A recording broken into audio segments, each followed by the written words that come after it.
Before I tell you anything, you need to understand something. I never meant to answer that signal. And if you hear anything at all after this video, you need to pretend you didn't. Because the real mistake wasn't detecting the signal from 12,000 feet below. The mistake was realizing it was answering back.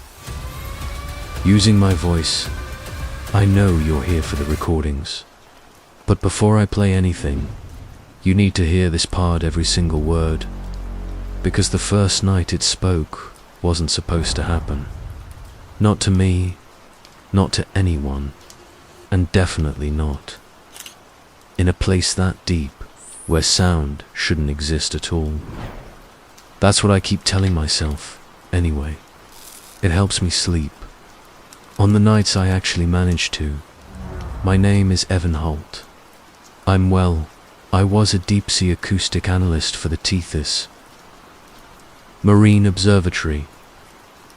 Most people think our job is listening for whales or tracking submarine movement, but that's barely the surface. The ocean is loud in ways you don't want to understand. Shifts in tectonic plates, collapsing vents, underwater storm sounds. You can't imagine unless you've sat in a dark lab at 3 in the morning with headphones pressed to your skull.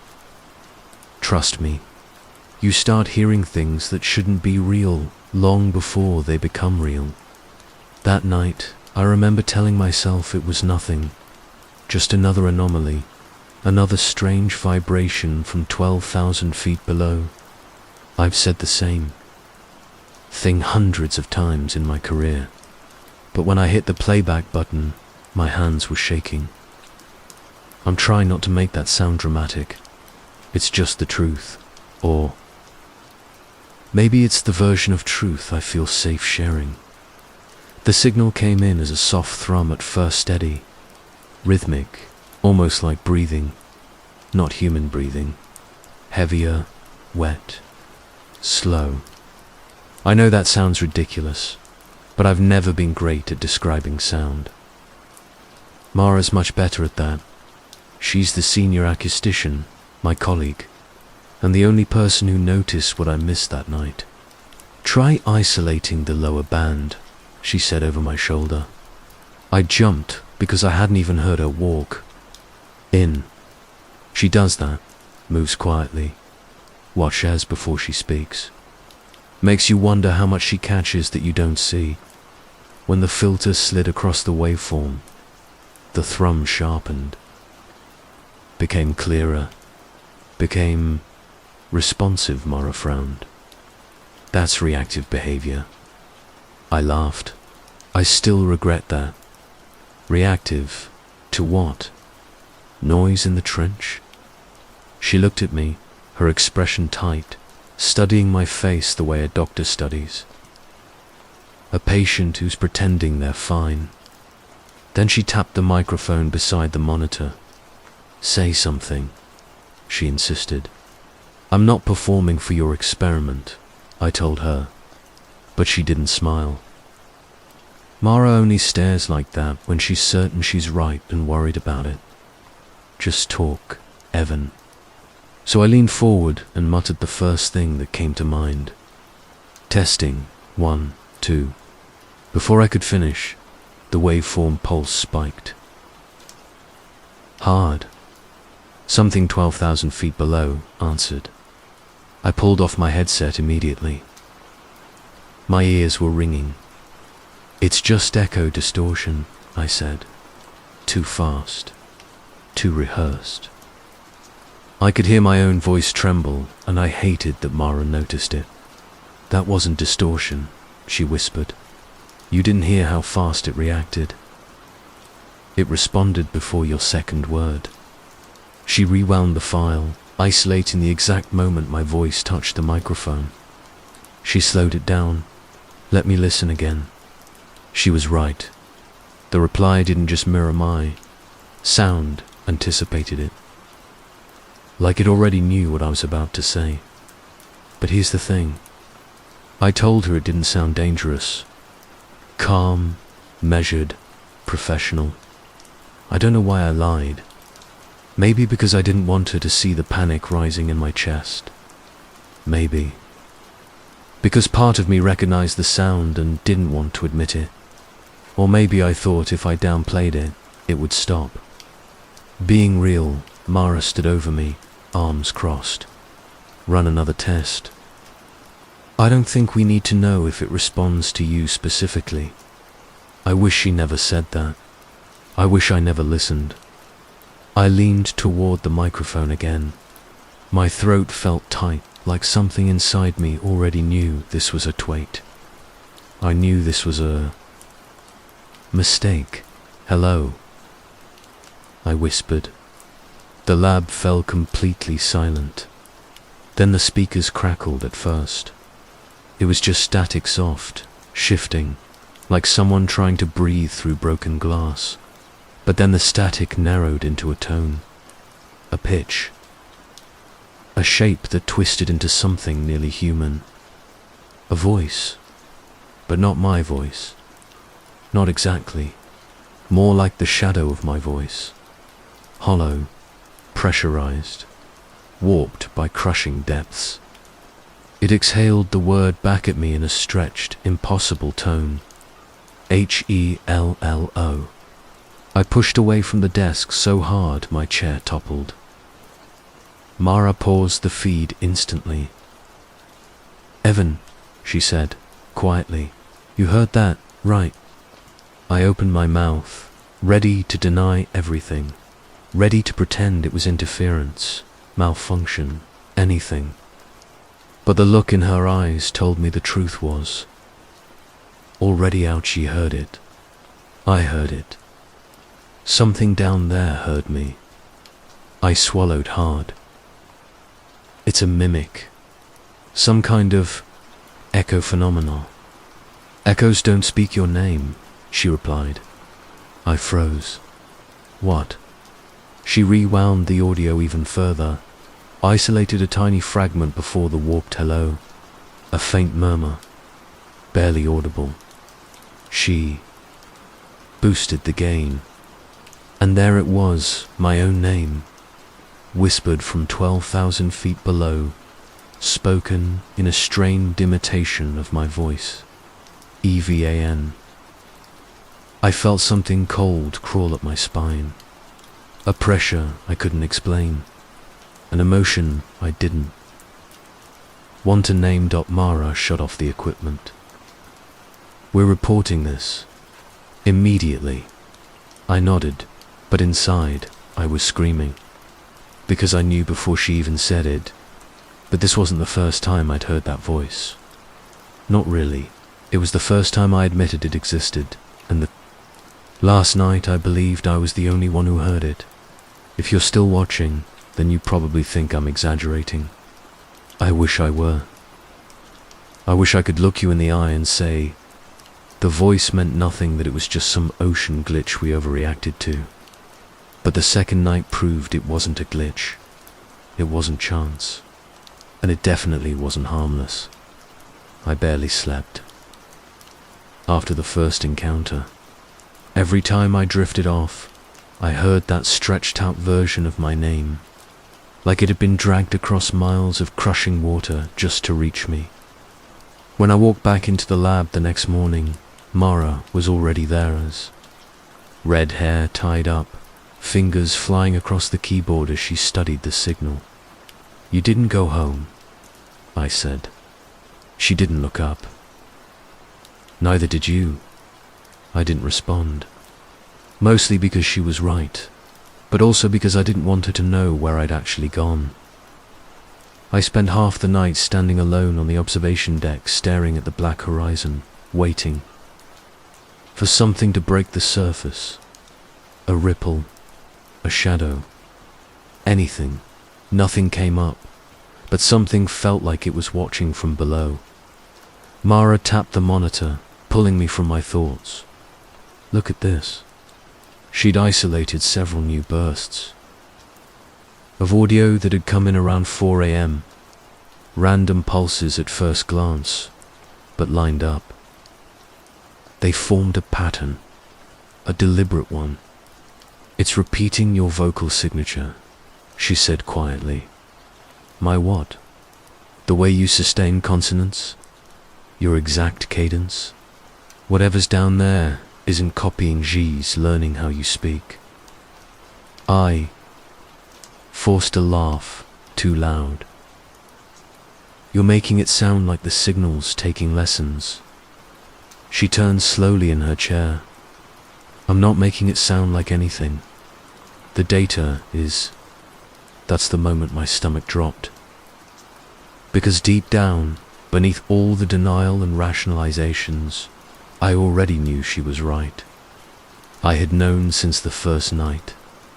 But admitting that meant acknowledging something I've spent most of my life pretending wasn't real. Mara continued, running the audio through filters, playing sections in slow motion.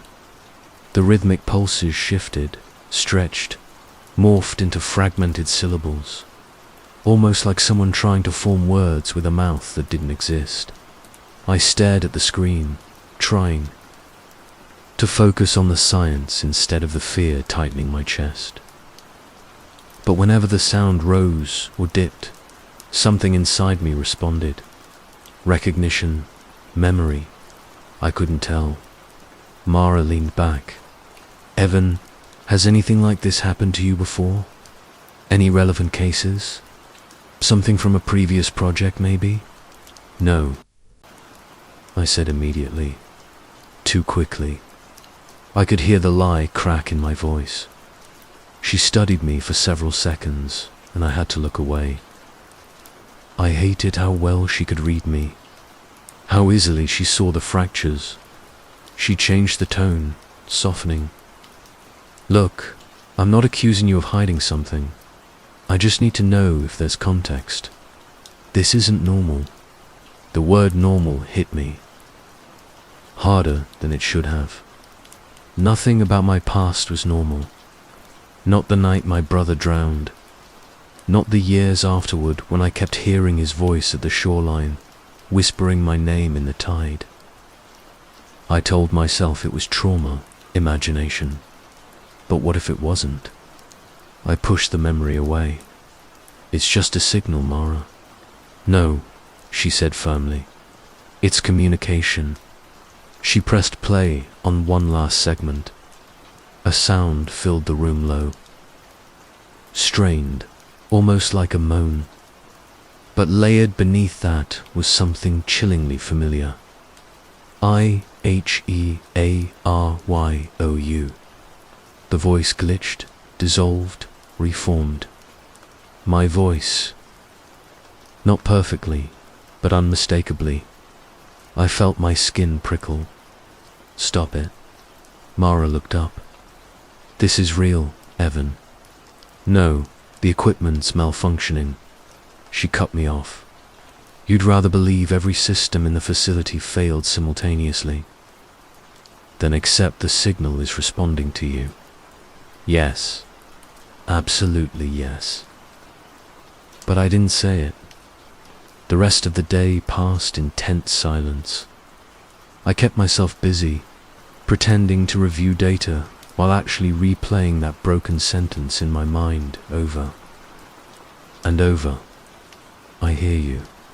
Why that phrase? Why me? Why now?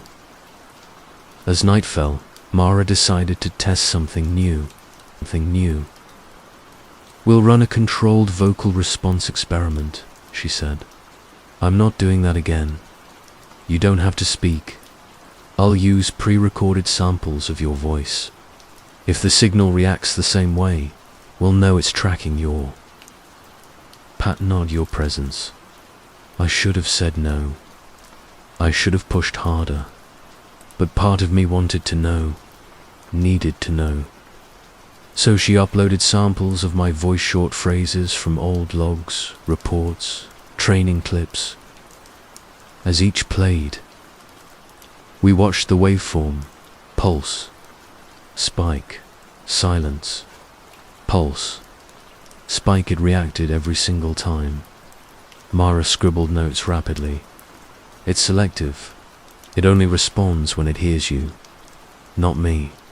Not environmental noise, just you. A tight, suffocating pressure pressed against my ribs. Maybe it recognizes the frequency from the first night. Maybe, she said. Or maybe it recognized you before that. I froze. She didn't notice. Or maybe she didn't, chose not to push. Around 11 p.m., another burst came through. Stronger, more structured, almost rhythmic. Mara immediately perked up. This isn't random. There's syntax. Like it's trying to replicate human speech patterns. She leaned toward the screen, mesmerized. I leaned back, horrified. The pattern built, rose, shifted, then dropped abruptly, flattening into a long, distorted groan. But beneath it, another whisper, fainter this time, but closer. Closer in tone, in shape, in intention. EVANSTAY. My heart stopped. I pulled off my headset. Enough. Mara replayed it, listening again with focused curiosity instead of fear. It's not saying stay. It's trying to. The phonetics aren't complete. I backed away from the equipment, then shut it down. We can't. This could be a breakthrough in deep-sea communication. Maybe even undiscovered intelligence. No. I snapped. It's not intelligence. It's mimicry. But the truth's what I didn't say was worse. It wasn't just mimicking me. It remembered me. I could hear it in the way it shaped the vowels, the way it stretched the consonants, like someone who'd spoken my name 1,000 times before. Someone who once whispered it under dark waves while I stood helpless on the shore. I steadied myself, forcing the memory down. We report this tomorrow. All of it. Mara nodded slowly. Agreed. But as she returned to her notes, I saw the screen flicker. A final pulse came through, soft, almost gentle, like a sigh. I knew that sound. I hadn't heard it in years, and not from anything alive. I reached out with shaking hands and muted the channel before Mara noticed, because the last whisper wasn't mimicry. It wasn't distortion. It wasn't the ocean. It was my brother's voice. I wish I could tell you that after the patterns, the voice, and the whispers, things calmed down. That I walked into the lab the next morning and everything was normal. But that's not how. It worked. Norma stopped existing the moment I realized the signal wasn't just responding. Timet was talking back. Mara hadn't gone home. Again, her eyes were bloodshot. Her movements jittery, like she hadn't slept in days. And maybe she hadn't. I couldn't tell if I was noticing her exhaustion because of concern, or because my own paranoia had sharpened. I stared at her while she replayed the latest audio files. Each fragment of sound seemed to twist in on itself, growing more deliberate, more like a conversation than a signal. This is insane, I muttered, tugging at my hair. It can't understand language. It's just sound, echoes, waves. Mara didn't answer at first. She just held up the playback. The words cut through the hum of the lab like a blade. E-V-A-N. Why are you afraid? I froze. My throat went dry. I knew that voice. Knew it like the hollow of a childhood. Room you never want to enter again. It wasn't perfect, broken, stretched, underwater, but it carried something that wasn't just sound. It carried intent. Where is it getting this from? I whispered. Mara finally looked up. Her expression wasn't curiosity anymore. It was fear. Real, raw fear. It's responding to you directly. I don't know how else to explain it. Nothing else triggers it. Not my voice, not the sensors. Just you. I laughed nervously, a hollow sound even I didn't recognize. Well, that's comforting. Really comforting. But I didn't mention the part Mara hadn't noticed. I'd started hearing the voice outside of the lab, through the vents, the pipes, on the ocean wind near the observatory. At first I chalked it up to exhaustion, but soon I couldn't. I wasn't sure if it was the signal or my own mind breaking. Maybe both. And then Mara vanished. It was late, close to midnight. I remember the way the hallway lights flickered, how the equipment hummed, dipped and rose, how silence pressed against my chest. Mara had mentioned she wanted to check the source of the strongest signals on the lower decks. I was supposed to follow her, but I hesitated. Something in me told me not to. I don't know why I listened to that impulse. Maybe because a part of me wanted her to disappear. I waited. An hour passed. Nothing. Then another. Still nothing. I checked the lower decks myself. No sign of her. Equipment untouched. Cameras offline.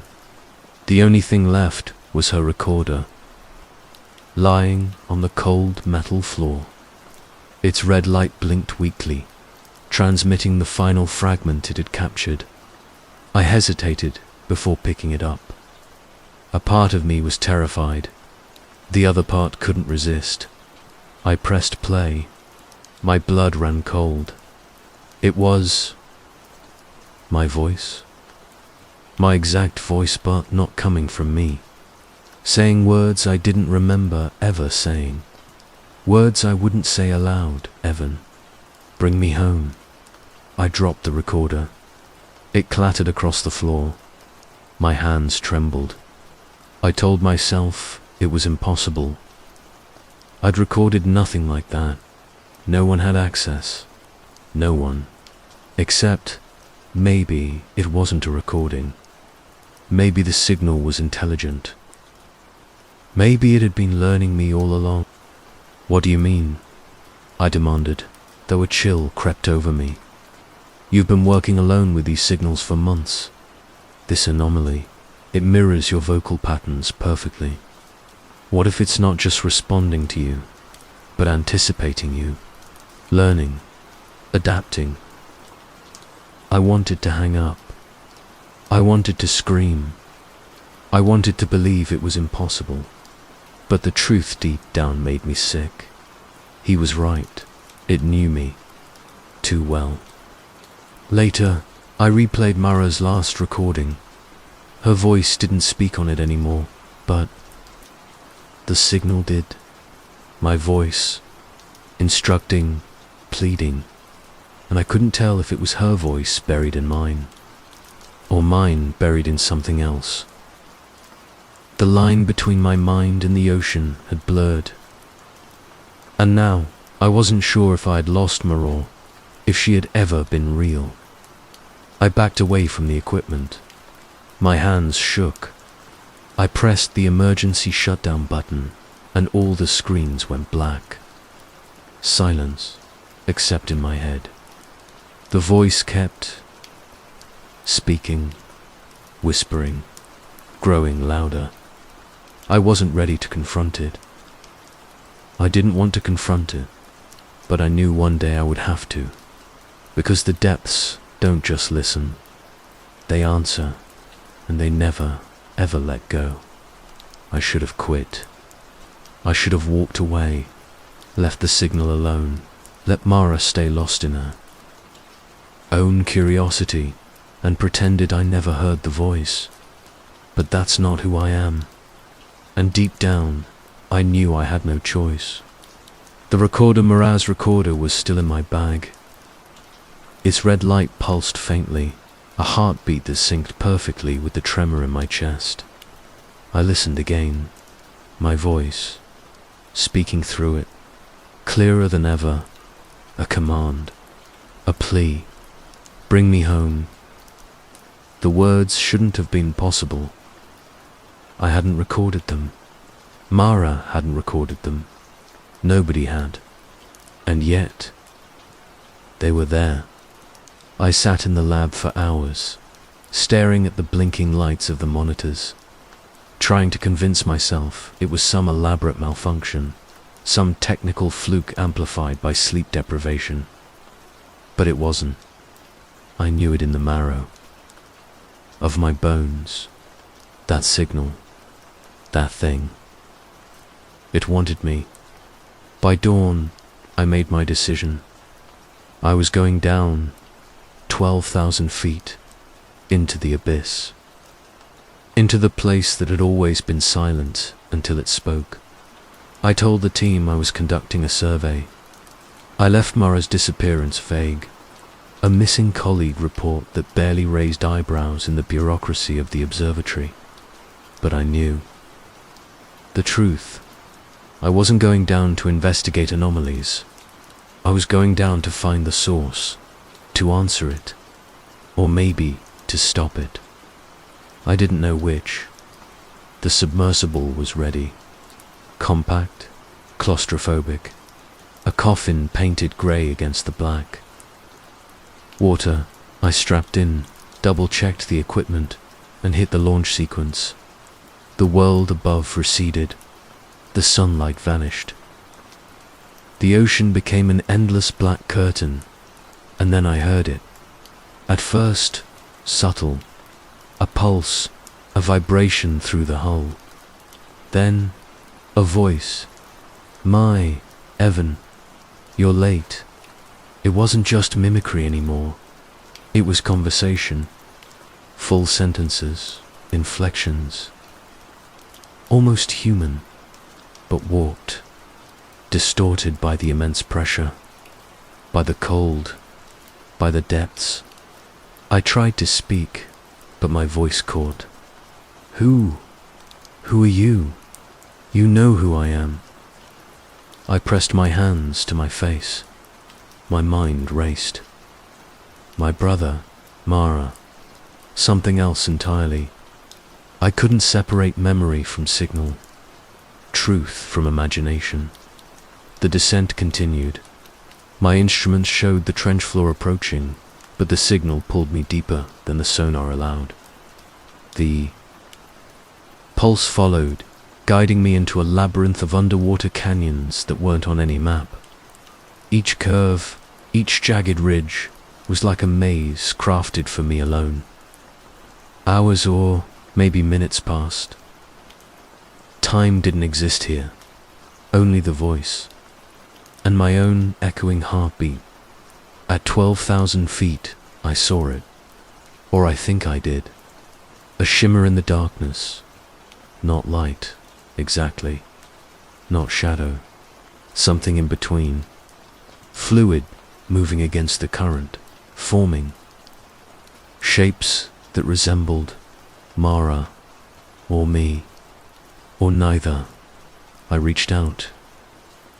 My hands trembled inside the submersible. The recorder flared in my lap. It started to play on its own. My voice, hers, the signal, it spoke through me now. Evan, bring me home, I screamed, though no one could hear. The hull groaned under the pressure, as if acknowledging my terror. The forms in the water twisted, multiplied, merged, and for a moment, I could have sworn I saw every face I'd ever loved Orlos staring back at me. Then I understood. It wasn't Mara. It wasn't my brother. Not really. It was me, or a version of me. The voice, the mimicry, The pulses all reflections of my guilt, my trauma, my obsession with the abyss. But it was also something more. Something alive. Something patient. Something that had waited for me to descend. I reached for the recorder again. The voice erupted, simultaneously mine and not mine. Home. And in that moment, I realized the signal had already merged with me. I was no longer just Evan Holt. I was conduit, receiver, participant. The abyss had claimed me. Or maybe I had claimed it. I couldn't tell the difference. I tried to reverse the submersible, tried to ascend. The controls refused. Or maybe I refused, because part of me wanted this, wanted to finally join the signal, the voice, the darkness below. The recorder's last words repeated over and over in my mind. I'm home. The hatch never opened. The lights went out. The camera feed flickered, then cut to static dot above. The observatory waited. Reports marked me missing. An anomaly logged. A signal recorded but not understood. And in that darkness, thousands of feet below, something spoke through me.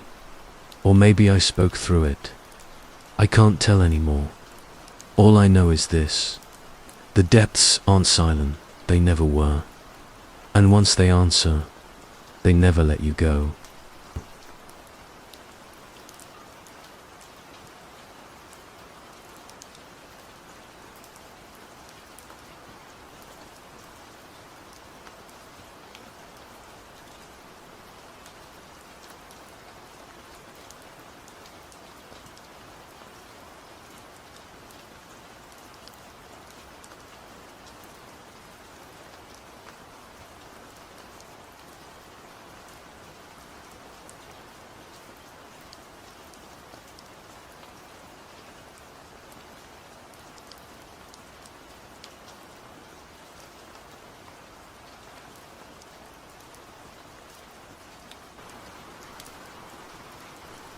By midday, the static returned. Even outside, even without any equipment around, it pressed against my ears like pressure from underwater. At first it was faint, just a soft vibration. But then the pitch began shifting again, rising in that too familiar rhythm, and then words formed. Why did you leave me? I froze. My hands went numb around the toolbox. That voice guard, it sounded like mine, but younger, thinner, almost pleading. I stumbled back, nearly tipping over the railing, and the static cut out instantly, like it realized it went too far and retreated into silence. I rushed inside too. Find Malik, anything to ground myself. But when I entered the control room, he wasn't there. The chair where he'd been sitting earlier was turned toward the wall, like someone had spun it abruptly. The monitors were alive with faint white noise, not normal static, but a slower, breathing pattern that synced with the pulses in my own ears. I tried calling him on the comms. For a moment, all I heard was silence. Then the line hissed, and his voice finally came through, except it didn't sound like him. Stay away from the lower deck, it whispered. Don't come looking. The line cut off before I could reply. I stared at the radio for almost a full minute. Something in me knew it wasn't Malik speaking, but something else, some instinct I didn't want to acknowledge, recognized the tone. The cadence. The way the last word trembled. It sounded like me. I shouldn't have gone to the lower deck. I know that now. But fear does strange things to your judgment. And silence does worse.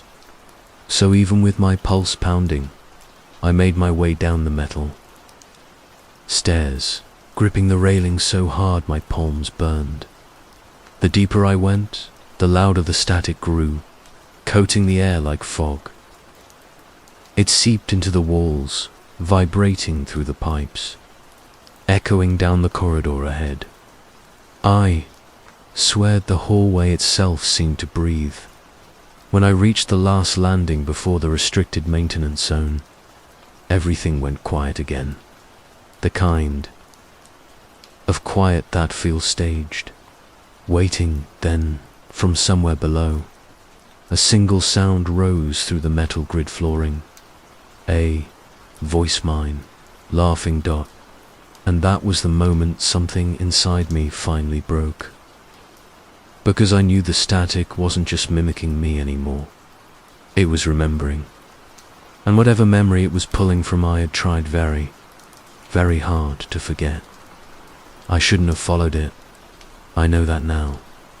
But the static, it wasn't just sound anymore. It moved, or maybe it led me, like a compass twisted by something it shouldn't point to. The lower deck corridors stretched before me, dim and narrow, lined with rusted metal walls and flickering lights. I had walked it a dozen times already, but tonight it felt different, wrong. The lights didn't just flicker, they pulsed in rhythm. With the hiss in my ears, and every shadow seemed to shift just out of reach. It started as a normal inspection routine. That's what I kept telling myself as I stepped carefully over the wet patches along the grated floor. But the more I moved forward, the more I noticed the corridor behaving strangely. It was looping. At first, I thought my eyes were playing tricks. I passed a junction, turned, and somehow I was back where I started. I could feel the metal railing. On my right, the rust eating away at my gloves. But then I turned again and the junction appeared exactly the same. Nothing else had changed, yet it was impossible. I knew the layout. I had memorized it. Stop it, I whispered to myself. Clutching the railing, my voice sounded tiny, swallowed by the echoing hum of machinery. This isn't real. It can't be real. The static surged suddenly, louder, vibrating through the metal floor and into my boots. It wasn't a voice at first, just noise. But then it sharpened, taking shape. Words, my tone. Every time I blinked, the corridor seemed to elongate, stretching into darkness that should not exist. My pulse thumped so hard I could hear it over the machinery. And then I heard her. "Don't go further," said a voice over the comms, static-filled but unmistakable. It was female, deliberate, calm, but urgent. "Anya," I said, my voice cracking. She was supposed to be at the comms station upstairs. I had seen her once, months ago, during a shift change. She had dark hair and an easy smile, the kind that made you forget where you were for a second. But this voice, it wasn't warm. It was cold, distant, almost. "Other, turn back." "Now," she repeated, and then the line went dead. I froze.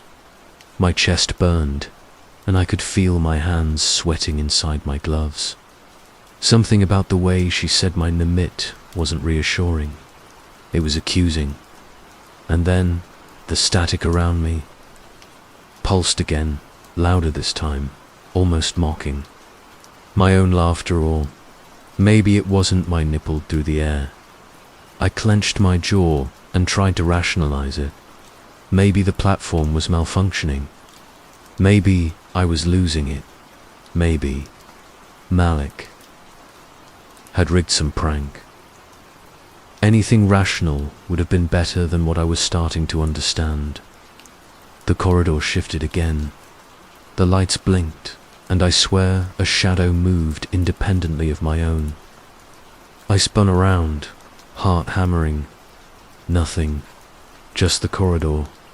But the static had grown into something almost solid, pressing against my ears and chest. I could feel it vibrating along my arms, crawling under my shirt. I wanted to run. I wanted to sprint back to the upper decks, where the noise didn't follow me, but curiosity or stupidity kept me moving forward. Each step seemed to echo forever, though my boots barely made a sound. The loop had changed. I recognized the same metal grating, the same pipes along the wall, but something was different. A panel I knew was bolted shut was ajar, and a faint orange light spilled out. I peeked inside. Nothing but wiring and machinery, but the hum was alive. I could hear voices, whispers layered inside each other. And then I heard Molik's name. Not my voice this time. His, but distorted, broken. Like someone trying to drag it through mud. I stumbled back, my breath caught in my throat. That's when I noticed something else, reflected in the metal panels. Lining the corridor behind me was the faint outline of a person. Not fully there, more like a memory pressed against the glass, barely visible. I turned quickly. Nothing. Then the intercom clicked on. Anya again. Her voice wasn't just telling me to stop anymore. She was pleading. He never came on this shift, she said. My stomach dropped. You're alone. You're not supposed to be here. I froze. The words didn't make sense. Malik was supposed to be on shift. I had seen him this morning. I had spoken to him, hadn't I? My mind scrambled, trying to piece together memory and reality. But the static laughed again, my voice, hers, something else and everything blurred. I took a cautious step forward. The corridor looped again. This time, I saw the same reflection Malik standing at the far end, but the angle was impossible. I tried to call out, but my voice didn't carry. My own reflection mimicked me, head tilting, watching me. I swallowed hard, fighting nausea. I wanted to believe Malik was there. I wanted someone to anchor me to reality. But the corridor mocked me, stretching farther than it should, twisting with every heartbeat. We'll run a controlled vocal response experiment, she said. I'm not doing that again. You don't have to speak. I'll use pre-recorded samples of your voice. If the signal reacts the same way, we'll know it's tracking your role. Pat not your presence. I should have said no. I should have pushed harder. But part of me wanted to know, needed to know. So she uploaded samples of my voice, short phrases from old logs, reports, training clips. As each played, we watched the waveform, pulse, spike, silence, pulse, spike. It reacted every single time. Mara scribbled notes rapidly. It's selective. It only responds when it hears you. Not me. Not environmental noise. Just you. A tight, suffocating pressure pressed against my ribs. Maybe it recognizes the frequency from the first night. Maybe, she said. Or maybe it recognized you before that. I froze. She didn't notice. Or maybe she didn't, chose not to push. Around 11 p.m., another burst came through. Stronger, more structured, almost rhythmic. Mara immediately perked up. This isn't random. There's syntax. Like it's trying to replicate human speech patterns. She leaned toward the screen, mesmerized. I leaned back, horrified. The pattern built, rose, shifted, then dropped abruptly, flattening into a long, distorted groan. But beneath it, another whisper, fainter this time, but closer, closer in tone, in shape, in intention. EVANSTAY.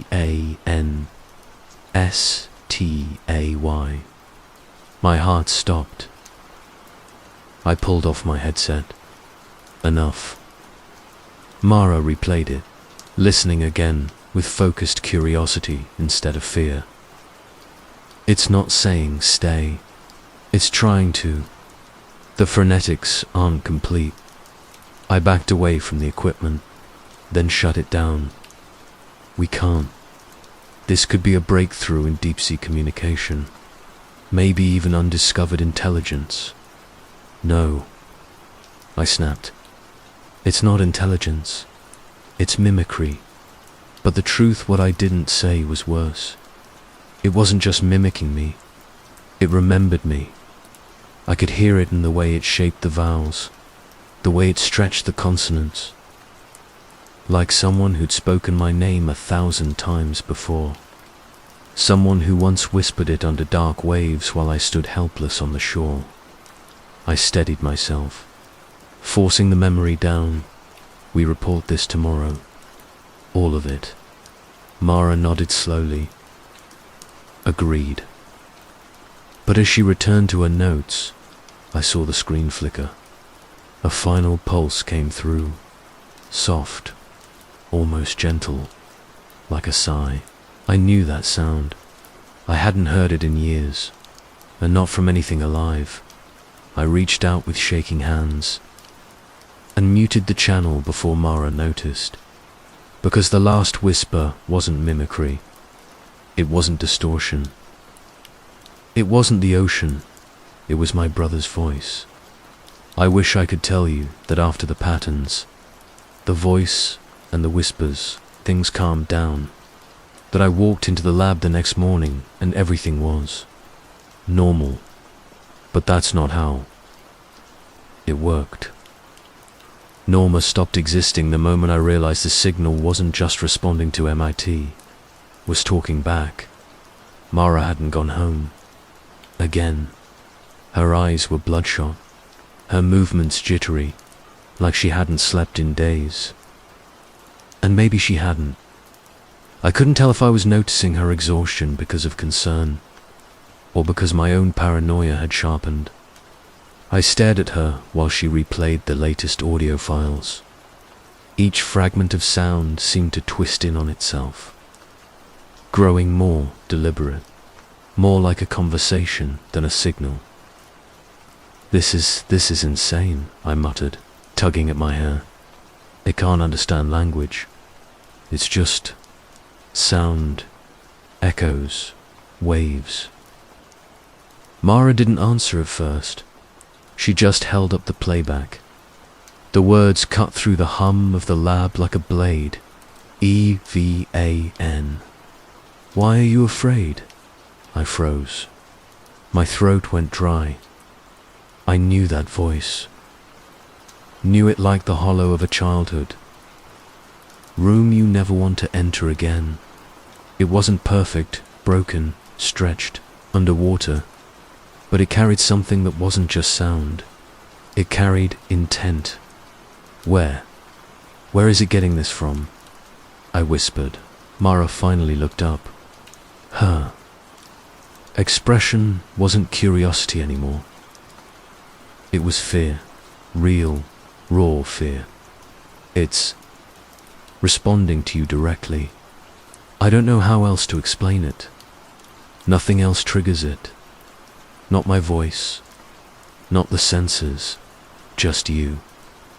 I laughed nervously, a hollow sound even I didn't recognize. Well, that's comforting, really comforting. But I didn't mention the part Mara hadn't noticed. I'd started hearing the voice outside of the lab, through the vents, the pipes, on the ocean wind near the observatory. At first, I chalked it up to exhaustion, but soon I couldn't. I wasn't sure if it was the signal or my own mind breaking, maybe both. And then Mara vanished. It was late, close to midnight. I remember the way the hallway lights flickered, how the equipment hummed, dipped and rose, how silence pressed against my chest. Mara had mentioned she wanted to check the source of the strongest signals on the lower decks. I was supposed to follow her, but I hesitated. Something in me told me not to. I don't know why I listened to that impulse. Maybe because a part of me wanted her to disappear. I waited. An hour passed. Nothing. Then another. Still nothing. I checked the lower decks myself. No sign of her. Equipment untouched. Cameras offline. The only thing left was her recorder, lying on the cold metal floor. Its red light blinked weakly, transmitting the final fragment it had captured. I hesitated before picking it up. A part of me was terrified. The other part couldn't resist. I pressed play. My blood ran cold. It was my voice. My exact voice, but not coming from me. Saying words I didn't remember ever saying. Words I wouldn't say aloud. Evan. Bring me home. I dropped the recorder. It clattered across the floor. My hands trembled. I told myself it was impossible. I'd recorded nothing like that. No one had access. No one. Except, maybe it wasn't a recording. Maybe the signal was intelligent. Maybe it had been learning me all along. I tried to rationalize. Maybe Mara had pranked me. But no, her handwriting was everywhere, her experiments meticulously logged. She wouldn't risk messing with me. And the voice wasn't just me. It was someone else pretending to be me. Someone or something who had access to me I didn't understand. I remember screaming. Not loud, but a quiet, broken scream that nobody could hear over the hum of machinery. I collapsed into a chair, headphones in hand. Then the static became clearer, forming phrases that I didn't recognize at first. Fragments of conversations I didn't remember having, secrets I had buried. My throat went dry as the whispers started addressing me directly. You did it. You left him. You shouldn't have come back. My legs moved before my mind could stop them. I ran, not caring where the corridor led, because every turn seemed to fold back on itself. The corridor looped endlessly, reflecting my panic in every mirrored surface, amplifying my heartbeat into the hum of the platform. And then, just as suddenly, everything stopped. The lights went out, the static died. The corridor went quiet. I leaned against the wall, gasping. My palms burned against the cold metal. I knew something was waiting for me, ahead, waiting for me in the loop. In the dark, in the impossible stretch of steel and shadow. I realized, with a sinking dread, that the platform was no longer just steel and machinery. It had a memory now. It knew me, and whatever it knew, it wasn't just repeating me. It was watching.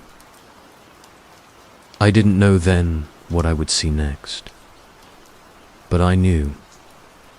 I couldn't turn back, because the corridor had become something else entirely, and whatever was waiting at the end, I would have to meet it.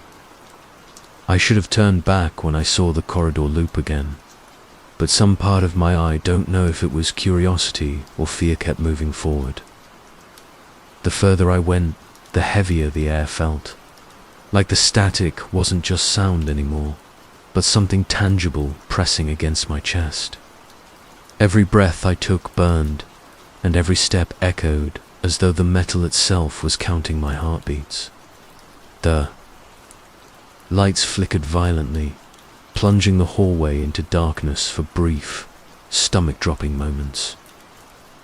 In those flashes, I saw it tore them shapes at the edge of my vision. Shadows that shouldn't exist in a straight corridor, moving just behind my reflection. I told myself it was exhaustion, that my mind was finally breaking under the pressure of isolation. But I didn't feel like it was my mind anymore. I felt like the platform itself was awake, aware, and waiting. I reached the end of the lower deck hall, what should have been the end, but the wall wasn't there. Instead, an open hatch led down into a maintenance shaft I had never seen on any of the schematics. Cold air rushed up from below, carrying a faint, metallic smell I couldn't place. And through the hatch, I could hear it. The static, not faint this time. A roar of sound, pulsing and breathing, forming words I didn't understand, but felt. Deep in my bones, then I heard my voice, clear, direct, terrified, confessing the static is inside the platform. I did something. I can't undo it. I stumbled back, my heart hammering so hard I thought it might break my ribs. I didn't recognize the confession at first. I didn't remember saying it. But the voice was mine. And it was. Coming from a recorder I hadn't touched. On the floor in front of the hatch, a small device blinked red. I picked it up with trembling hands. The recording played again. Same words, same tone, same panic. I had never made it to her, at least. I didn't think I had. Panic clawed at me. The static swelled around me, pulsing in rhythm with my own heartbeat. Then, over the intercom, Anya's voice came again. She wasn't calm this time. She was urgent.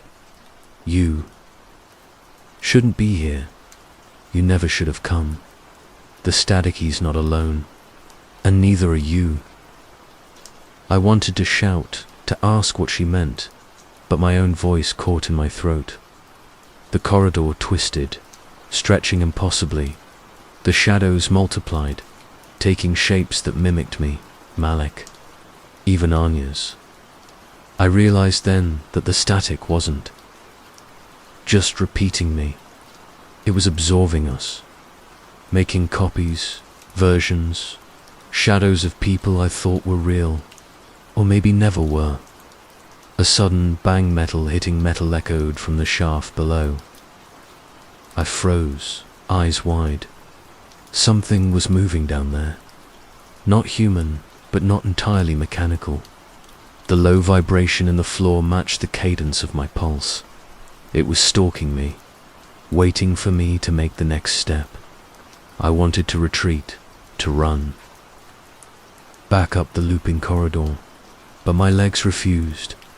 The hatch seemed to draw me in, a gravitational pull stronger than reason.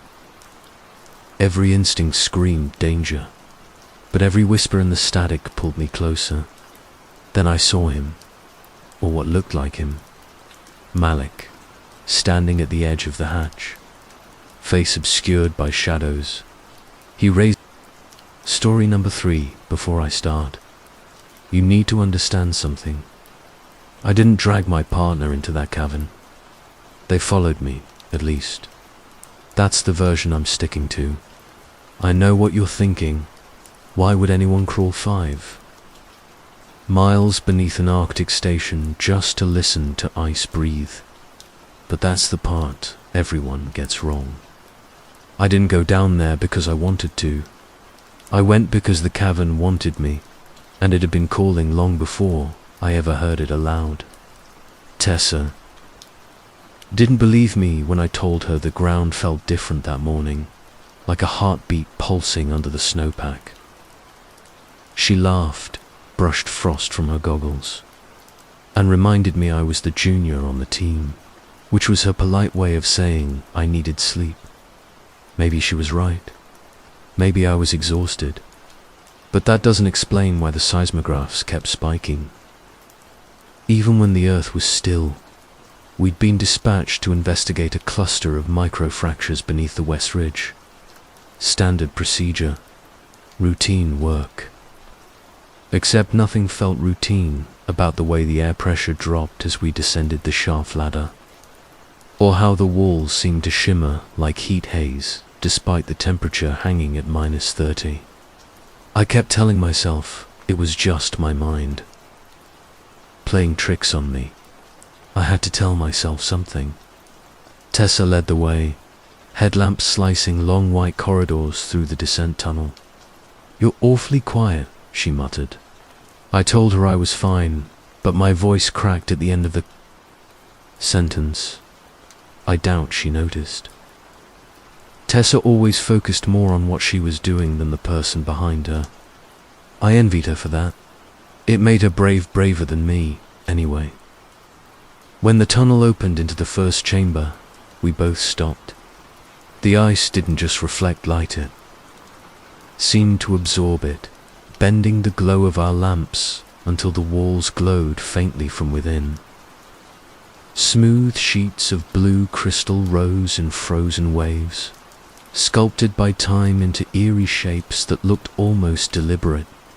I don't mean carved, I mean shaped like water shifting under breath. "You're recording this, right?" Tessa asked. "Yeah." I lied. My recorder was in my pocket, turned off. I didn't want anyone to hear what I already sensed lingering in the cavern. Not yet. We pressed deeper, our footsteps muffled as though someone had packed snow into our ears. The silence was oppressive, so thick it felt physical. Every time I spoke, my voice sounded swallowed, like the cavern didn't want it echoing. Then we heard it, a low, rhythmic exhalation, not wind, not shifting ice.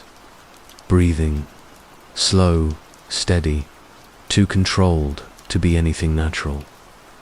Tessa froze mid-step. I wanted to pretend I didn't hear it, but the look she gave me said she knew I did. "Probably air pockets," I said, but even I didn't buy that. The sound came again, this time accompanied by a faint vibration beneath our boots. She aimed her headlamp at the far wall, its beam catching something beneath the surface of faint shimmer, a darker shape suspended in the crystalline layers. I stepped closer, despite every instinct screaming at me to leave it alone. "Elias," she warned, but I shrugged her off. I had to see it. The ice was warm, just in one patch, right where the shape sat buried. I jerked my hand back. "Did you feel that?" Tessa pressed her glove against the same spot. "It's impossible. Nothing's impossible down here," I said, and instantly regretted it. That wasn't something a scientist should say. It wasn't something I should say. But it felt true in a way I couldn't explain without sounding unstable. We backed away slowly, and for a moment the breathing stopped as if the cavern had noticed us retreating. Tessa whispered, "We should call Halvorsen." I shook my head. I don't know why I did, or why panic shot up my spine at the thought of telling him. I told her we needed more data first, needed to document everything before he dismissed it as misreading. She hesitated, but eventually nodded. She trusted me. I wish she hadn't. We continued toward the next passage, where the cavern narrowed into a jagged corridor. The deeper we walked, the louder the breathing grew, resonating through the walls like a chorus of lungs expanding and contracting in unison. The warmth spread, faint but noticeable, as though something huge lay just beneath the ice, slowly awakening at one point. I swear I heard my name carried on that exhale, stretched thin, warped, but unmistakable. I almost told Tessa, but I couldn't. Because if I admitted that, then I'd also have to admit the truth. This wasn't the first time I'd heard it speak. A glow flickered at the far end of the corridor, and Tessa gasped. "Do you see that?" I nodded, though every part of me wanted to deny it. We stepped forward cautiously, the air tightening around us like a clenched fist.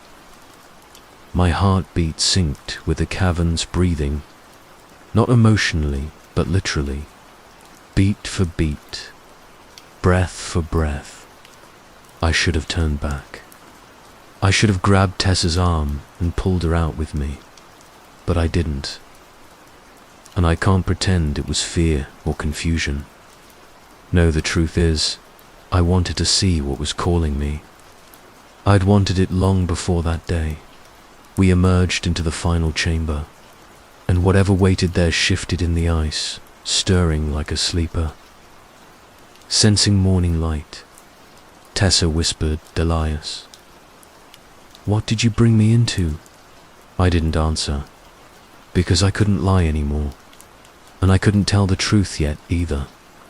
Not until you hear what happened next. I should have turned back when Tessa grabbed my arm, but I told myself the glow. Ahead was just a reflection, sunlight refracting through layers of compressed ice. Except we were 5 miles underground, and sunlight had no business being there. The lie tasted bitter even as I said it. And Tessa, always sharper than she let on, narrowed her eyes like she could hear the tremor hiding in my voice. The breathing hadn't stopped. If anything, it had deepened, thickened, spreading through the corridor like a pulse echoing from something huge, something patient, something awake. Each inhale drew warmth from the air. Each exhale pushed a cold draft that prickled the back of my neck. The cavern was no longer observing. Isit was acknowledging us. "Elias," Tessa whispered, "we need to go back. Now." I opened my mouth to agree, but the words jammed in my throat as a soft crackle hummed in my earpiece. Static at first, then a clipped voice punching through. "Ward, report." Halvorson's tone was strained, irritated, like he'd been waiting far longer than he should have. "Your vitals are fluctuating. What the hell's going on down there?" Tessa raised her brows. "You told him." "I didn't," I whispered, which was true. But Halvorson's voice had that too calm edge he used whenever he already knew the answer to the question he asked. I thumbed the radio. "We're documenting microfractures. Nothing unusual. Don't lie to me, Elias." His voice sharpened. "I can see therm." It was a terrible lie, but she was too shaken to argue. She took a few steps, then flicked her headlamp beam toward me. "Don't take long." Her light vanished as she rounded the corner, leaving me alone with the whispering ice. Halvorson was still shouting through the earpiece, but his voice sounded distant, muffled under the cavern's steady exhale. I should have followed Tessa. I should have listened to Halvorson. But instead, I stepped toward the glow dot one step, then another. The air thickened, vibrating with something that wasn't sound so much as intent. When I reached the frozen wall, warmth radiated from it like breath against skin. The darker shape suspended inside shifted again, a fluid ripple, like a figure adjusting beneath a sheet. My heart hammered. "What are you?" The ice answered with a crack hairline, but loud enough to echo. Behind me, Tessa screamed. I spun, running toward the sound. The corridor flashed blue, an eruption of light so bright and sudden it burned through my eyelids, even after I squeezed them shut. The floor lurched. I hit the ground hard, sliding across the slick surface. "Tessa," I shouted. but the caverns swallowed the name. When the light dimmed, she was gone. Her headlamp lay on the ground, cracked. Her footprints ended abruptly, smudged out as though something had pressed a palm over them and dragged her upward into the ice. Halvorsen's voice finally punched through the static. Ward? What happened? Elias. I stared at the empty space where she had stood. She fell, I whispered. But even as I said it, I knew it wasn't true. And if I told him what I'd really seen, what I thought I'd seen, he'd never let me come back down here, which is why I did the one thing he warned me not to. I went deeper. I should have stopped the moment I realized she was gone. The beam from her headlamp shattered across the ice, fragments scattering like frozen sparks. One moment she was there, fumbling with the scanner, her breath visible in the frigid air. The next, nothing. Just a faint echo of her last cry bouncing off the cavern walls. I told myself it was a fall, a slip, a simple misstep. My mind clung to that version like a lifeline. I had to, because the alternative, the truth, was worse. The ice pulsed again, slow and deliberate, like it knew I was alone. My boots slipped across the slick floor as I moved forward, tracing the path her light had carved. My hands were shaking, and the recorder in my pocket rattled against my chest. I hadn't turned it on yet. I couldn't. Not until I figured out what I was looking at. Not until I convinced myself the cavern wasn't alive. Elias, stop. Halvorsen's voice crackled through the radio, but it was faint, distant, warped, like the cavern was swallowing him. You don't understand what you're walking into. Get out. Now. I clenched the earpiece, trying to reply, but nothing came out. My lips moved, but Halvorsen's warnings were absorbed by the cavern's exhale. It was bigger now. I could feel it in my chest, each inhale and exhale syncing with my heartbeat. And then I saw it tall, thought I did, shimmer beneath the ice. Twisting, adjusting. The darker shape Tessa had seen flickered again. It wasn't solid. It wasn't human. And yet, somehow, it watched. I whispered her name. Tessa. My voice felt swallowed before it even reached the walls. And then I heard it, not her, not a voice I recognized, but something behind the shimmer. Something older. Something that had been waiting for us long before we drilled the first hole into this ridge. And then I realized the impossible. The glow wasn't just reflection. It was awareness. A wave of panic hit me. I ran toward it, toward the pulse beneath the ice, toward the thing that called my name and hers. I had to see her. I had to make sure she was alive. My rational mind screamed for caution.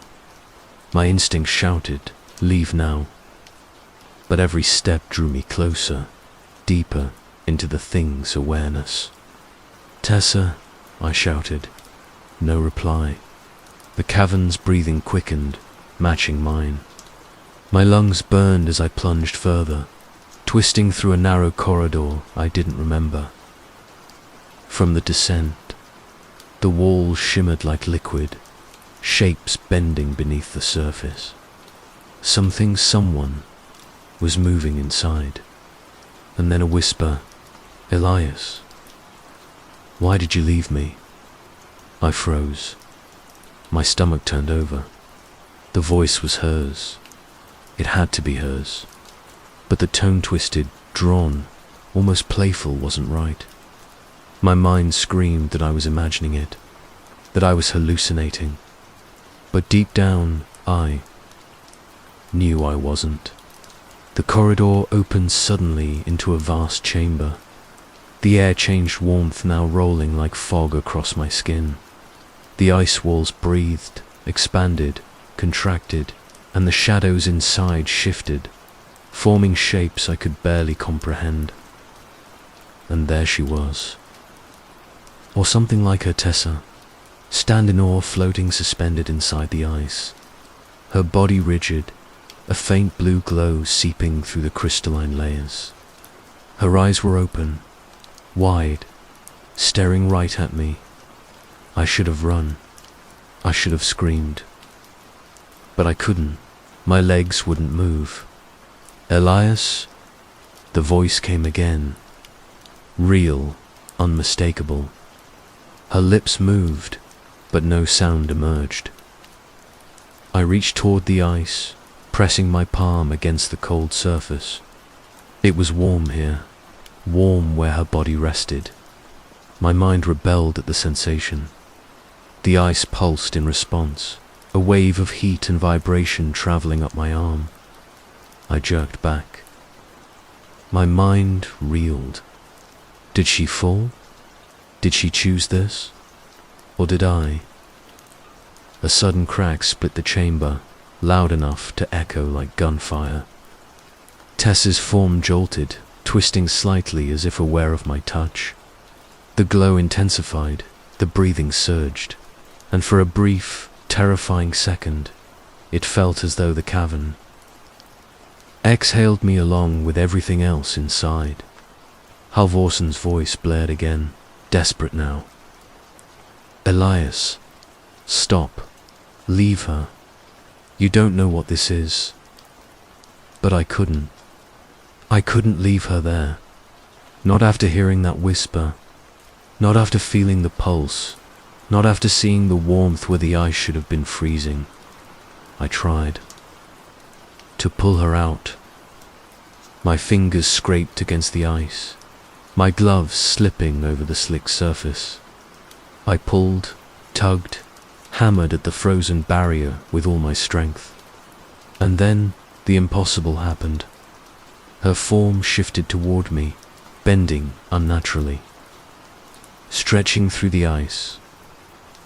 A sound erupted, a mixture of groan, whisper, and laughter that made my darkest truth. She wasn't gone. I had left her there. I had chosen to leave her, and the cavern had approved. I wanted to scream. I wanted to tell Halvorsen, the search teams, anyone who would listen, but no one would believe me. Not fully. Not when the evidence said otherwise. Not when my own words betrayed me as I spoke them. I wasn't just unreliable, I was complicit. One night, the breathing changed. Faster, deeper, almost jubilant, as if it had remembered something long forgotten.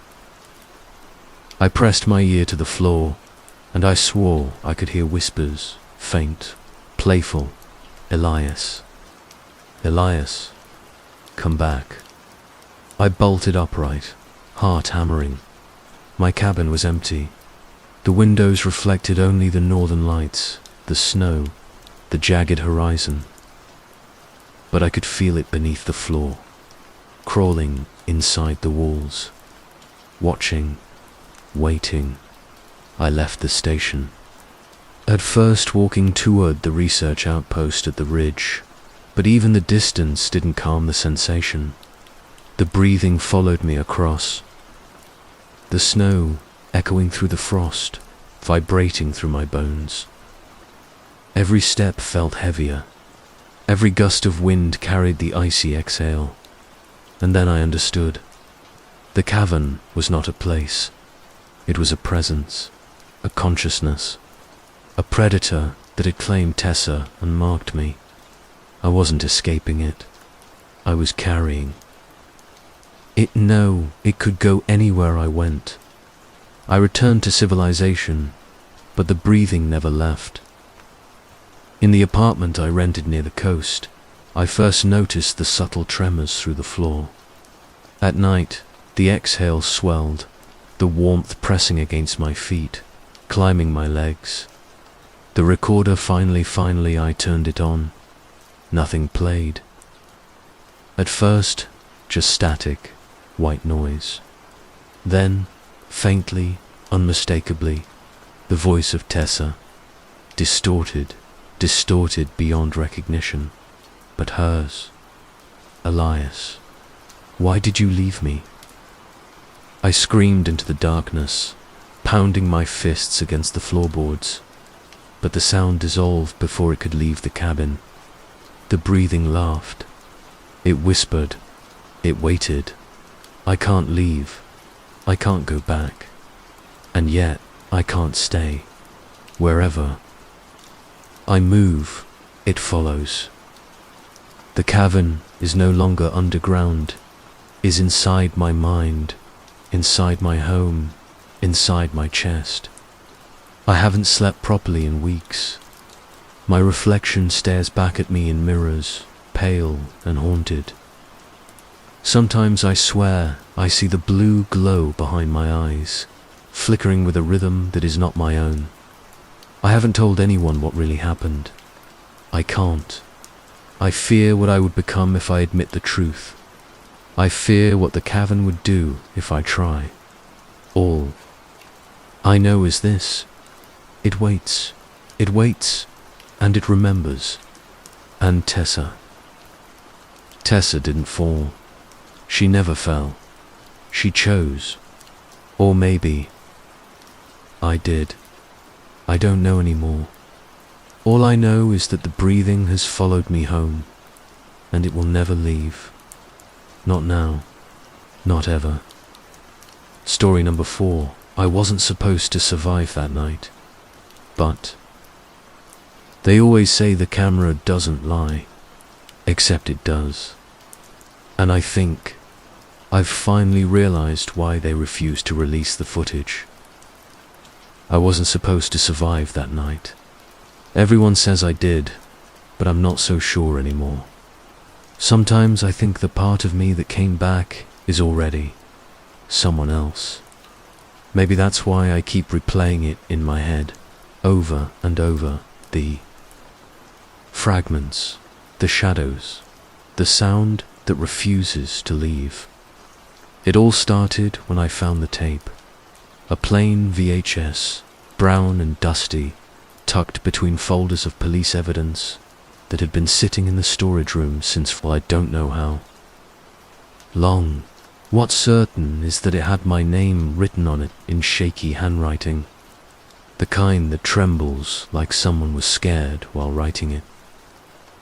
The detective who handed it to me didn't say much, just a quiet, almost apologetic look. I didn't need him to explain. I already knew that tape was dangerous. I remember holding it in my hands, feeling the weight of whatever was trapped inside. Part of me wanted to destroy it, to erase whatever horror it contained. But another part, a darker part, urged me to watch it. Curiosity, guilt, fear, they were tangled in my chest so tightly that I couldn't breathe properly. I told myself I'd only watch for a few minutes. That plan didn't last. The first thing I saw when I pressed play was nothing. A static-filled scream, the kind that scratches against your eardrums if you listen too closely. Then, slowly, a flicker, a hallway. I knew it instantly, even though I didn't remember being there. It was my house, or at least a version of it, twisted somehow. The walls were darker, the shadows thicker, almost crawling. The camera shook, and then a sound, a scream. Not a human scream, or maybe it was, but wrong. Too high, too brittle, echoing in a way that made my teeth ache. I froze. I couldn't move. I couldn't breathe. I don't remember what happened next. There are flashes, a door slamming, a shadow moving across the hallway, a voice calling my name, but it's not mine, and it's not anyone I recognize. My memory jumps, skips like the tape, as though my mind refuses to hold on to the images. And that's the thing, maybe I'm lying to myself. Maybe I'm protecting someone, or maybe I was always meant to forget. But even now, I can feel it. The tape doesn't just show you things, it reaches into you. It touches the part of your brain that isn't fully awake, the part that knows you're guilty even if you didn't do anything. I've tried telling people bits of it. Friends, a therapist, even the detective who gave me the tape. But every time, I stop myself. The words feel wrong, incomplete, as if speaking them out loud might make the shadows real again. And maybe that's why I've kept most of it to myself. The truth isn't comforting. The truth is heavier than the screams themselves. There were nights after that when I swore I could hear the tape playing on its own. A distant static, the soft creak of a floorboard, a whisper I couldn't place. My neighbors thought I was imagining things. Maybe I was. Or maybe they just couldn't hear it because they weren't marked like I was. It sounds dramatic, I know, but there's a part of me that doesn't trust anything I feel anymore. Not my senses, not my memory, not even myself. I remembered the police coming after the incident. They said I was lucky, that surviving a night like that was a miracle. They took statements, photographs, and a lot of evidence, but no one ever asked me why I didn't scream louder, why my hands weren't shaking when they found me. Maybe it's because I didn't want anyone to see. Maybe it's because I didn't entirely survive. Maybe part of me is still there, in that hallway, trapped on that tape, screaming over and over for someone to press play. And then there's the thing I can't explain. Sometimes, when the house is quiet, I see figures moving, just beyond my vision. Shadows that flicker at the edge of the room. I tell myself it's my mind, or sleep deprivation, or stress. But then I hear the faint echo of a scream from the tape, and I know it's not just imagination. It's a warning, or maybe a confession. I don't know which. I've kept the tape hidden since I first found it, locked it away in a drawer, away from my roommate, away from anyone who might ask questions I can't answer. And yet, here I am, talking about it, revealing it to strangers on a screen, because I think it's time someone hears it. The truth, or what I remember of it. Maybe it's better if someone else watches it too. Maybe it will make sense to them. Maybe it won't.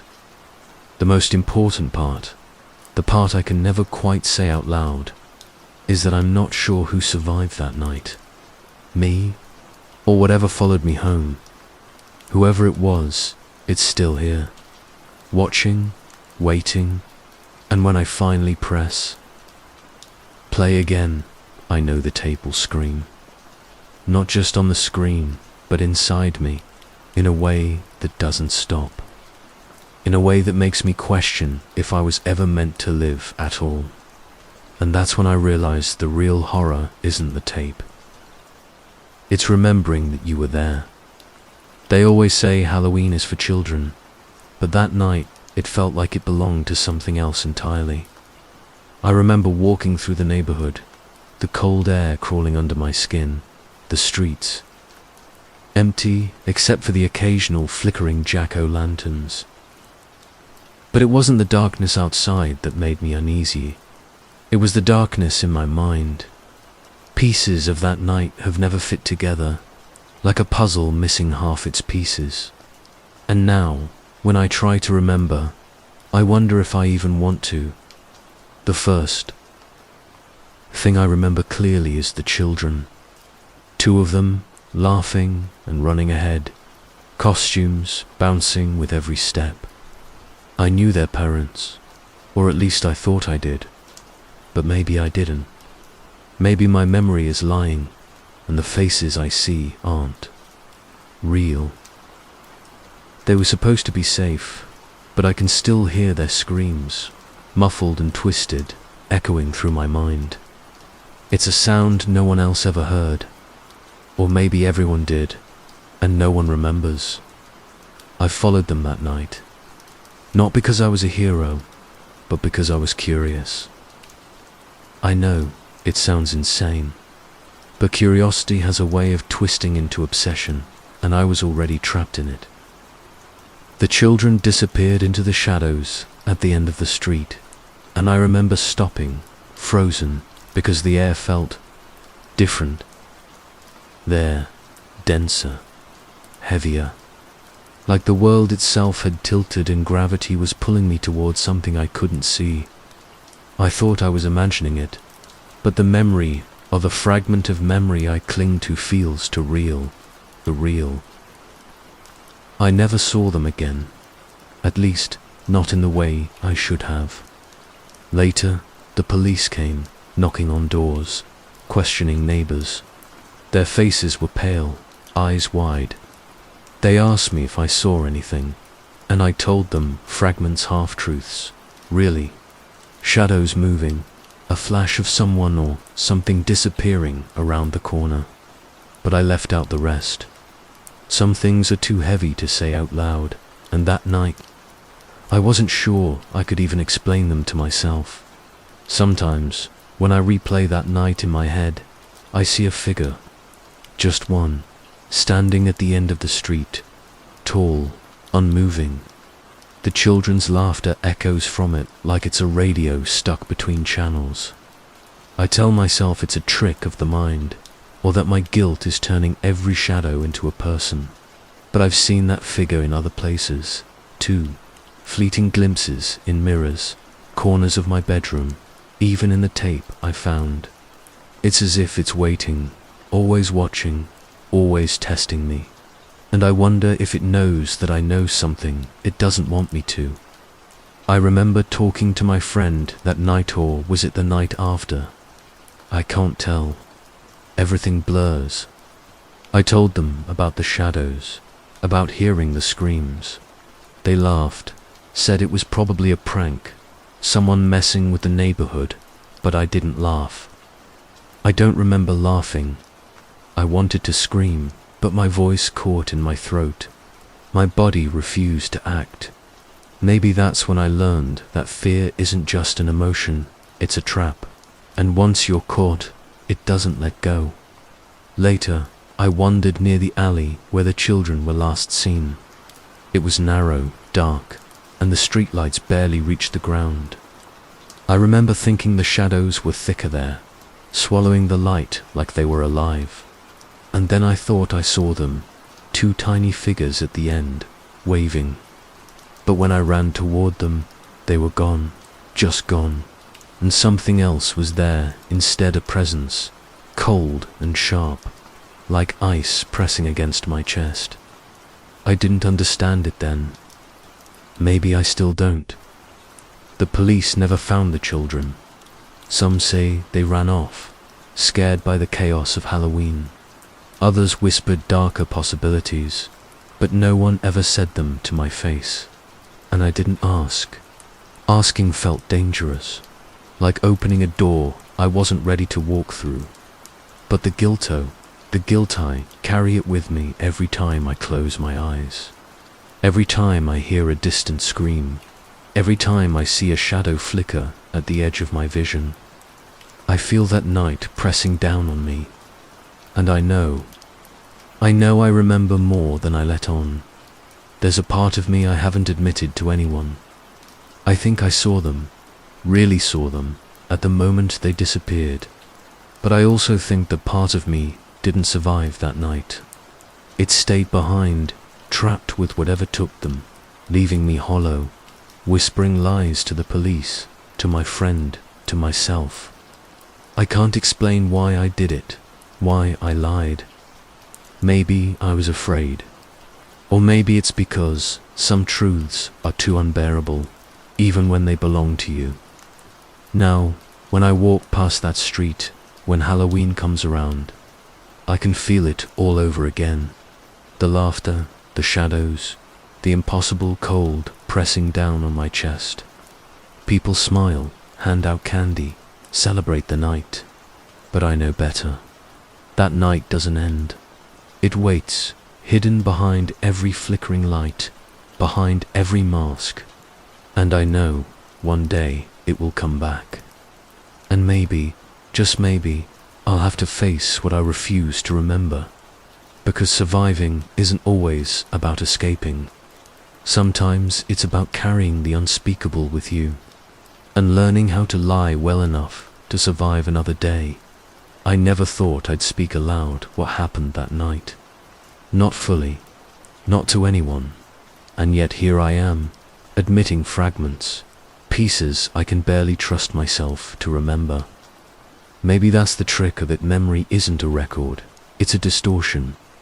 Trauma reshapes everything. Shadows become people. Screams become whispers. And you become someone you barely recognize in the mirror. It started with the first confession I ever made. Not to police, not to friends, but to myself. Standing alone in my apartment, lights off, the tape playing faintly on the VCR as static hissed across the room. I whispered my version of events into the darkness, and the darkness whispered back. Or maybe it was just my imagination. Sometimes I can't tell the difference anymore. I remember the children's faces, twisted in fear, frozen in that brief moment before everything disappeared. I know I should feel horror, shame, something clean and pure. But I also remember feeling relief. And that realization terrifies me more than anything else. Because relief means something inside me survived in a way it shouldn't have. A part of me wanted to look away. A part of me wanted to run. And maybe that's why they vanished. Or maybe that's why I survived. The police came once again, weeks later. They didn't ask questions so much as they pressed their gazes, like they were trying to read something hidden in my expressions. "Did you see anything?" they asked. Their voices were calm, practiced, but their eyes sharp. I lied. Of course, I lied. I told them I'd gone home early, that I didn't see a thing. But every fiber of my being remembers standing in that alley, hearing the faintest scrape, the softest whisper, something moving just beyond the corner. I didn't report it. I couldn't. I still can't.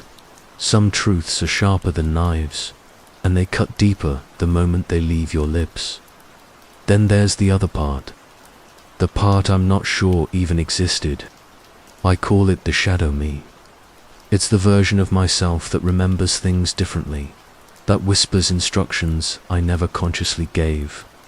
Some nights, I feel it moving round the apartment while I lie awake.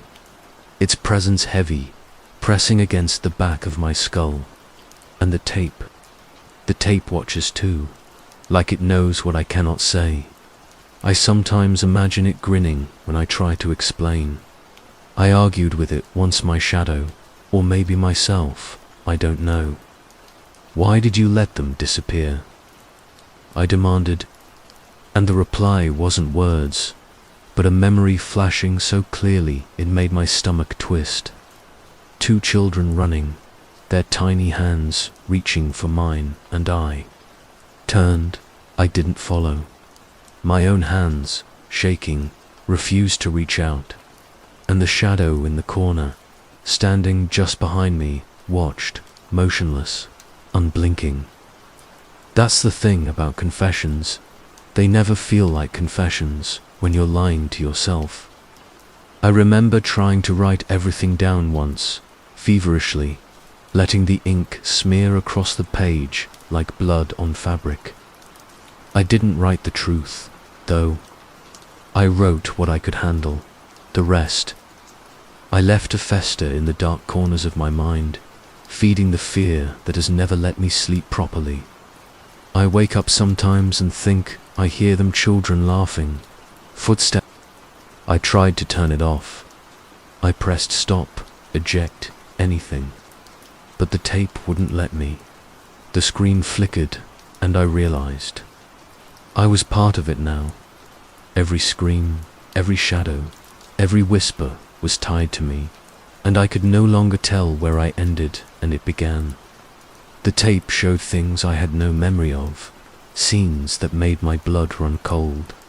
The children walking willingly into darkness, a figure, my shadow self, following silently behind. I had never seen that before, or had I. My mind screamed that I was lying to myself. Voices emerged on the tape, not clear, not fully human. Low murmurs, fractured sentences, laughter twisted into something cruel. One voice called my name. I froze. It wasn't coming from the room. I could feel it vibrating inside my chest, resonating through my bones. I whispered my own name, half in disbelief, half in fear. The voice answered again, a distorted echo of my own confession from chapter 3. It was me, but not me, and the realization hit me like ice. Maybe I had never left that hallway. Maybe I had always been there, trapped, screaming silently into the tape while the world moved on outside. I saw police officers on the footage too. Their faces were pale, expressions blank, hands shaking as they recorded or observed something I couldn't understand. They were never there in my memories of that night. Yet here they were, frozen in the tape's reality, silent witnesses to horrors no one else was meant to see. I realized they had recorded more than evidence. They had captured something alive, something hungry, something patient, and it had waited decades to speak. Then the children disappeared. Just gone. 1 second, they were there, pale and trembling. The next, nothing. No sound, no trace. Only the shadows curling in the corners of the screen, stretching unnaturally as if the darkness itself had swallowed them whole. And I remembered a flash of motion behind me in the hallway. Figure, tall, faceless, indifferent. That was when the tape shook violently, static blurring the image, and I could hear a scream, not theirs, not mine, but both or neither. I don't know. I can't. I kept watching. I couldn't stop. Each frame revealed more contradictions, more impossibilities. My own hands appeared to push the children forward, though I remember turning away. Faces morphed into shadows, shadows into faces. One frame caught my own reflection in a mirror across the hallway. My eyes were hollow, black, distant. And then the reflection smiled. Not me, not the me that survived. Something else entirely. Something that knew it had fooled the world for years while the tape kept score. I began to hear voices outside my apartment. The floorboards creaked. The shadows stretched longer, bending against the walls. I pressed my hands to my ears, telling myself I was imagining it, that it was a trick of guilt and trauma. But deep down, I knew better. Something had followed me home, something older than memory, something that the police never understood. The tape wasn't just evidence. It was a door, a warning, a confession, and I was standing on the other side of it, staring at the room that should have been empty. Then it ended. Not with resolution, not with understanding, but with stillness. A single frame of the hallway, completely dark. No shadows, no children, no me. Just silence. And yet, I felt the presence of everything that had come before lingering in the air, heavy and cold. My heart raced. I couldn't breathe. And then I realized the tape hadn't ended. It was inside me now, replaying in my mind, whispering, waiting. The screams I thought were behind me were in front, inside, around. I could never leave that hallway. I never had. I tried to destroy it after that. I crushed the VHS under my foot, smashed it against the wall. The plastic shattered, the tape unraveled, and yet, I still hear it. Every night, when I close my eyes, the static hums, the shadows move, and the children's faces flicker at the edge of my vision. I can't trust my senses. I can't trust my memory. I can't trust myself. And maybe that's the point. The police never released the footage. They said it was too disturbing.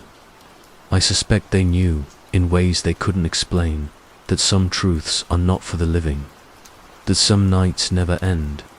And now, after all these years, after all these confessions, after all these fragmented memories, I understand. The real horror isn't the tape. It's knowing you survived something that should have killed you, and realizing that survival doesn't mean freedom. It means carrying the unspeakable inside you forever. And sometimes, late at night, I swear I can still hear it. The tape doesn't just scream on the screen. It screams in me. It screams for someone to listen. And maybe, someday, someone will. Story number 5, I watched them disappear, one by one, and nobody even blinked. You might think I'm lying, or that it's impossible, but I swear you were there too, weren't you? I remember the night the parade swallowed everything, but I don't remember how it started. One second, I was standing on the cracked sidewalk with my friend Lena, her painted face glowing under the orange streetlights. The next, she was gone, and nobody noticed. I still can't tell if I imagined it, or if the whole town turned a blind eye on purpose. Maybe that's why I'm telling you this now, because you need to see what I saw, or at least what I think I saw. It began with the usual chaos. The streets smelled of burnt caramel and wet leaves, and the parade floats creaked as they rolled past. Children ran ahead, their costumes too big or too small, chasing candy that disappeared as fast as it hit their hands. But there was something wrong. Shadows moved in ways shadows shouldn't. Streetlights flickered, not with electricity, but as if they were breathing. And behind the cheerful music, a low hum thrummed. Just beneath hearing, like something alive was hiding under the pavement. I should have left then. I should have walked home and pretended the parade was normal. But I stayed, because Lena laughed at the weird shapes in the shadows and pulled me forward. She always wanted to see everything, always wanted to be in the middle of it. Then she vanished. One moment she was there, tugging my sleeve toward a giant, flickering pumpkin float, and the next, she wasn't. I called her name. I spun around. The crowd pressed close, pressing me back, and yet nobody looked at me. Nobody shouted, nobody turned. It was as if the world had folded around her, erasing her presence. I felt panic clawing at my chest. But when I grabbed the nearest person, a man in a grotesque clown mask, he shook his head, muttering something I couldn't hear, then melted back into the parade. I remember the way the lights twisted in my vision, turning the colors of costumes into strange or natural weaths. Children's laughter stretched and warped. The pumpkin float swayed in impossible ways, like it had a heartbeat. And through it all, I heard Lena's voice, or at least, I thought I did, calling my name in a whisper that came from nowhere and everywhere at once. The more I searched, the more I felt the edges of reality slipping. Faces blurred. Someone dressed as a vampire walked past me 3 times without turning, and each time his eyes were darker. I pressed forward, chasing shadows, and each turn led me further from where I had started, deeper into streets that didn't exist or that hadn't existed before. And then I saw horror a version of her standing at the end of the block, bathed in that flickering orange light. Lena's smile was there, but her eyes weren't. They were hollow, like empty windows. I reached for her, but the moment my fingers brushed her sleeve, she vanished again, leaving only a faint shimmer in the air, a whisper of movement, like she had never been there. I remember screaming, or maybe it was a laugh. I can't be sure. The sound carried down the streets, but no one reacted. Everyone moved in loops, glancing at nothing, touching nothing, pretending everything was fine. And the parade went on. Music, lights, floats, candy, masks, all normal. All perfectly fine. That's the part I can't forget. How normal it looked. The bright laughter, the painted faces, the orange glow of the streetlights. It should have comforted me, but instead it twisted my stomach with dread. How can something so wrong feel so right? How can an entire town witness a disappearance and pretend it didn't happen? I stumbled into an alley, clutching my head, trying to make sense of it. There, a shadow moved differently, longer, thinner, too fast. It slithered across the wall, and for a moment, I thought I saw her again. But when I blinked, it was gone, leaving nothing but the echo of the hum I'd felt all night. I don't know how long I wandered. Time lost meaning. Minutes stretched into hours. And when I finally returned to the main street, the parade had ended. At least, what the town claimed was the parade. The street was empty, as if it had never happened. As if the laughter and lights had only existed inside my head. I never saw Lena again that night. Some say she ran off, that she got scared, or that I imagined the whole thing. Maybe they're right. But I remember her. I saw the absence of the man, the way the world looked when she disappeared. And I remember one thing more. The parade ate the night, and it left me standing alone, questioning everything I thought I knew. And now, you're hearing it from me, because I need someone to know. Even if you can't fully believe me, I shouldn't have gone back to the streets the next day. I shouldn't have searched, but I couldn't help it. Something gnawed at the edges of my mind, whispering that if I didn't look for Lena, if I didn't try to understand what happened, I would lose whatever sanity I had left. I would lose whatever sanity I had left. The town looked different in the daylight, but only slightly. The orange glow of the streetlights was gone, replaced by grey winter light that made the houses look cold, the streets longer, emptier. People moved normally to normally smiling, waving at each other, carrying coffee cups, gossiping about the parade as if nothing had happened. No one mentioned Lena. No one mentioned the first disappearance. It was as though the night had been a shared hallucination. I was the only one remembering, teased. I started with the alley where I thought I had seen her last. The shadows there were weaker in the sunlight, but the hum lingered, faint and almost inaudible. I pressed my hand against the rough brick, trying to feel it, to sense what had followed her through the darkness. That's when I heard a voice behind me, low and cautious. "You shouldn't be here." I turned. It was Mark, my childhood friend, someone I hadn't spoken to in years. His jacket hung loose over his thin frame, his eyes too serious for a Halloween memory. "Mark, what are you doing here?" I asked, trying to keep my voice steady. "I told you," he said. "Some things are better left buried." I frowned. "Buried? What are you talking about?" "Lena, she disappeared." Mark shook his head slowly. "You need to stop. You don't understand what you're chasing." Not yet. I wanted to argue, to demand he tell me everything. But when I looked closer, Something about him seemed off. His shadow didn't match his movements.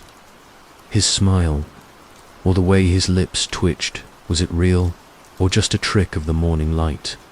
My stomach tightened. Mark, are you hiding something? He looked at me then, really looked, and for a moment I thought I saw fear, or maybe it was guilt. I can't tell you, he whispered, stepping back into the grey light of the street. Not yet. Some things, they shouldn't exist outside the shadows. And just like that, he was gone. I spun around, but the street was empty. No trace of him. Only the echo of his words, pressing against my chest. I wandered further, retracing the parade route in daylight. The floats were gone, dismantled for storage. Candy wrappers crumpled underfoot, and the laughter of children was replaced by the occasional distant shout, hollow and meaningless. Every corner I turned, I thought I saw Lenore, something like her. A flash of hair, the flicker of a mast, but when I moved closer, it dissolved into air dot, and then the hallucinations started. Not sudden, not like a jump scare. They crept in, slow as mist. Shadows moved just out of the corner of my eyes, shifting in ways the sun should have prevented. Faces appeared in windows, smiling, but with hollow, accusing eyes. I heard whispers, soft and indistinct, threading through the wind. Why are you looking? Why did you stay? I couldn't tell if they were memories, voices from the parade, or something alive in the streets. I passed the old church at the end of the block, and for a moment the door seemed to breathe. It opened and closed with no wind. I froze. Inside, faint candlelight flickered across peeling walls, painting shadows that didn't belong to anything real. And there, at the far end, was a figure, her hair falling across her face. A mask of orange and black paint, but her eyes were hollow, empty. My heart leaped, Lena. I ran toward her, screaming her name, and the moment my hands reached out, the figure vanished. And yet, the hum beneath the street grew louder, vibrating against my chest like the pulse of something monstrous, something patient. My mind reeled. Was I seeing her? Or was the parade not over, continuing in a place I couldn't reach? By then, the town felt alien. Every familiar corner twisted into something unrecognizable. Trees swayed even when the wind was still. Streetlights flickered even under the bright sky. And through it all, the echoes of laughter and whispers pressed in on me. I started muttering to myself, trying to name the shapes, to anchor myself in reality. But each time I spoke, the words sounded wrong, like they belonged to someone else. It was in that haze I realized I wasn't alone. Someone nor something was following me. Not Mark, not Lena, something darker. Its movements matched mine, but never quite overlapped. I could see it in reflections, in windows, in puddles, even in the blackened shadows behind parked cars. And every time I turned, it disappeared. I didn't stop. I couldn't.